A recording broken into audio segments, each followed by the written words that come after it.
అందరికీ నమస్తే అండి. ఏపీ గవర్నమెంట్ కి ధన్యవాదాలండి. మమ్మల్ని మీరేం చేయాలనుకుంటున్నారో మాకు అర్థం కావట్లేదు కానీ మా వారిని స్టేషన్ల మీద స్టేషన్లు తిప్పుతున్నారు. ఆయన నిజంగానే తప్పు మాట్లాడారంటే కేసుల మీద కేసు వేస్తున్నారు. వాటన్నిటికీ ఆయన బెయిల్స్ తెచ్చుకుంటున్నారు, మళ్ళీ వేస్తున్నారు, మళ్ళీ తెచ్చుకుంటున్నారు. బట్ ఎందుకండి ఇంత హెరాస్ చేస్తున్నారు? అవసరమా మీకు? ఒక మనిషి నోటి నుంచి ఒకళ్ళు మాట్లాడితే తప్పు, ఇంకొకరు మాట్లాడితే తప్పు కాదు అన్నప్పుడు ఇవే కేసులు పవన్ కళ్యాణ్ గారి మీద కూడా వేయాలి కదండి. ఆయన మాట్లాడిందే మా వారు మాట్లాడారు. మా కుటుంబం మొత్తాన్ని చంపేయాలనుకుంటే ఒకేసారి చంపేయండి. ఇలా కేసుల మీద రోజుకొకటి నాకున్న పసిపిల్ల చాలా బాధపడుతుంది. వాళ్ళ నాన్నగారు కావాలి అనేసి చాలా ఇబ్బంది పడుతుంది. నాకున్న చిన్న పాప చాలా ఇబ్బంది పడుతుంది.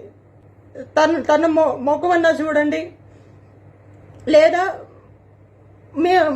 మా కుటుంబ సభ్యులు మేము అందరం ఒకేసారి చచ్చిపోతామండి.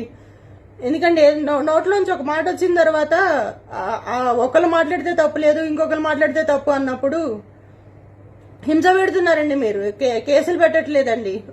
ఒక కేసు అంటే సరేనండి, ఒక స్టేషన్ అంటే సరేనండి, బెయిల్ వస్తుంది మళ్ళీ తీసుకెళ్తున్నారు, బెయిల్ వస్తుంది మళ్ళీ తీసుకెళ్తున్నారు అంటే ఒకసారి ఆలోచించండి సార్.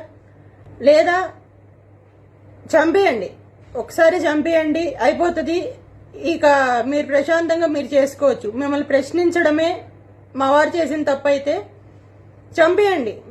ఆయనతో పాటు మమ్మల్ని చంపేయండి. ఆయన ఒక్కడనే కాదు, ఆయనతో పాటు ఆయన కుటుంబం, నేను, నా కూతురు, మమ్మల్ని కూడా చంపేయండి. ఇంతకు మించి మేమేమీ చెప్పలేమండి. మాఫింగ్ వీడియోస్ ఏంటండి? అలాంటి వీడియోస్ ఎక్కడన్నా పెడతారా అండి? అలాంటి ఎక్కడన్నా ఉంటాయా? తప్పండి, మీరు చేసేది చాలా తప్పు. మాఫింగ్ వీడియోస్ చేయడం అనేది చాలా తప్పు.